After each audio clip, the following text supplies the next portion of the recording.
1941वां प्रश्न है, 1921 के मोपला आंदोलन की जो शाखा थी, ऑप्शन ए हो जाएगा खिलाफत आंदोलन।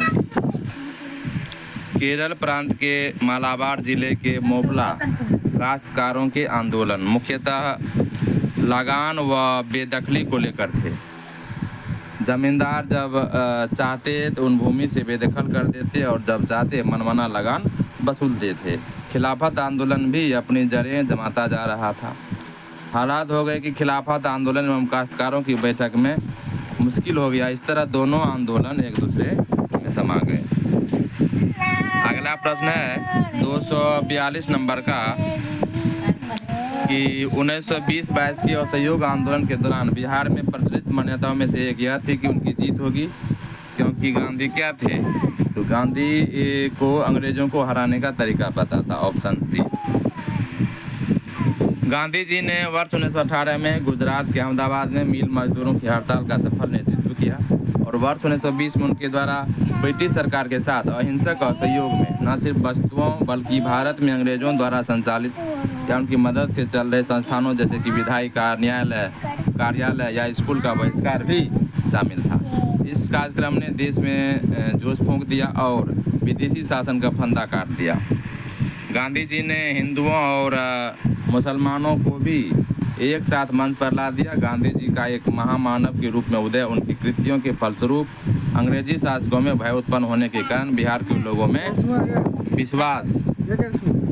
विश्वास पैदा किया, उत्पन्न हुआ कि हमारी जीत होगी, क्योंकि गांधी को अंग्रेजों को हराने का तरीका मालूम था।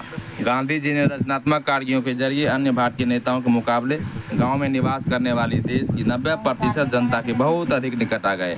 इस प्रकार गांव में रहने वाली करोड़ों की आबादी में जागृति पैदा कर दी और स्वराज की मांग को मध्यम वर्गीय आंदोलन का स्तर से उठाकर देशव्यापी अदम्य जन आंदोलन का रूप दिया था।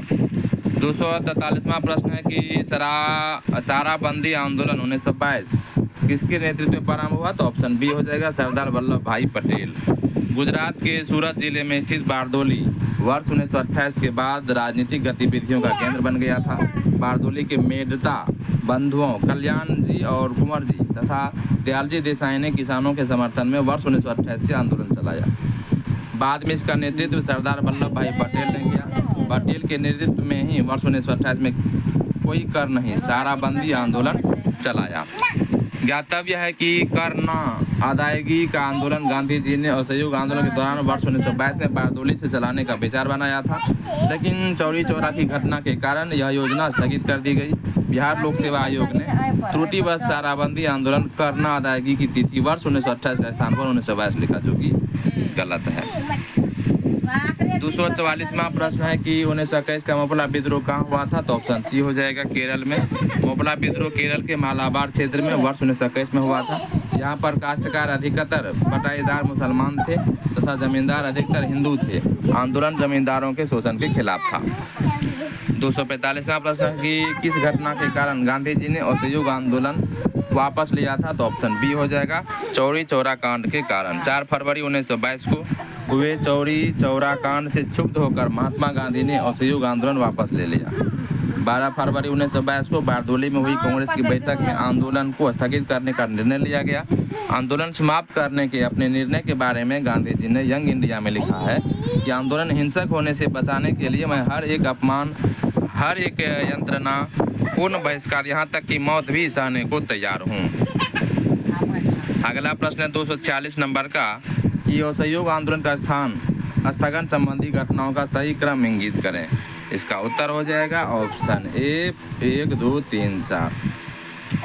4 फरवरी 1922 को चौरी चौरा में कांग्रेस और खिलाफत का एक जुलूस निकला।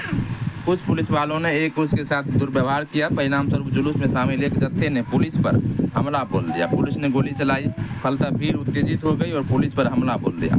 सिपाही भागकर थाने में घुसे तो भीड़ ने थाने में आग लगा दी। इस घटना की खबर मिलते ही गांधी जी ने आंदोलन वापस ले लिया। 12 फरवरी 1922 को असहयोग आंदोलन समाप्त हो गया। आंदोलन की समाप्ति के बाद गांधी जी की स्थिति थोड़ी कमजोर हो गई थी। सरकार ने स्थिति का फायदा उठाकर 10 मार्च 1922 को उन्हें गिरफ्तार कर 6 वर्ष की सजा दी। इस प्रकार विकल्प ए सही उत्तर है। 247वां प्रश्न कि लॉर्ड सिन्हा ने 1921 में कहाँ के गवर्नर पद से त्यागपत्र दिया? तो ऑप्शन ए हो जाएगा बिहार उड़ीसा। सत्येंद्र प्रसन्नो सिन्हा का जन्म 24 मार्च 1863 को बंगाल के वीरभूम के रायपुर में हुआ था। वह वर्ष 1908 में बंगाल के एडवोकेट जनरल नियुक्त होने के वाले प्रथम भारतीय थे। वे ऐसे पहले भारतीय थे जिन्हें वायसराय की काउंसिल में कानूनी सदस्य के रूप में शामिल किया गया।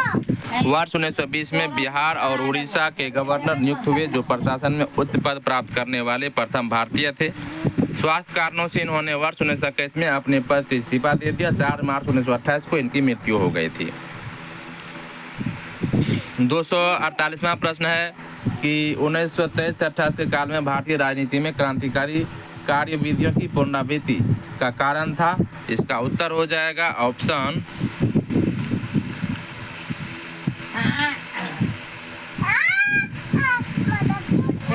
इसका उत्तर ऑप्शन बी हो जाएगा। 1922 के बाद असहयोग आंदोलन के स्थगन और देश में किसी भी प्रकार की राजनीतिक गतिविधि का अभाव से बहुत से क्षमतावान राष्ट्रवादी युवाओं का मोह भंग हो गया। ये युवा गांधी जी के नेतृत्व और अहिंसक संघर्ष की राजनीति से भी संतुष्ट थे। ये रूस, चीन, आयरलैंड, तुर्की, मिस्र आदि में कहीं भी होने वाले क्रांतिकारी आंदोलन और विद्रोह से अनुप्राणित होकर हिंसात्मक माध्यम से ब्रिटिश शासन को गाड़ फेंकने के लिए प्रयासरत थे। इस कारण यह काल भारतीय राजनीति में क्रांतिकारी गतिविधियों की पुनरावृत्ति का काल माना जाता है। 249वां प्रश्न है कि स्वराज दल की स्थापना असफलता के बाद हुई थी। इसका उत्तर ऑप्शन ए हो जाएगा असहयोग आंदोलन। असहयोग आंदोलन की असफलता के बाद स्वराज पार्टी कांग्रेस खिलाफत स्वराज पार्टी का गठन जनवरी 1923 में C.R. दास और मोतीलाल नेहरू ने किया। C.R. दास इसके अध्यक्ष तथा मोतीलाल नेहरू इसके महासचिव थे।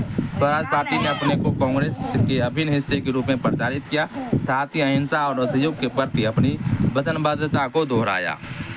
250वां प्रश्न है कि स्वराज दल की स्थापना किसने की? तो ऑप्शन डी हो जाएगा चित्तरंजन दास एवं मोतीलाल नेहरू।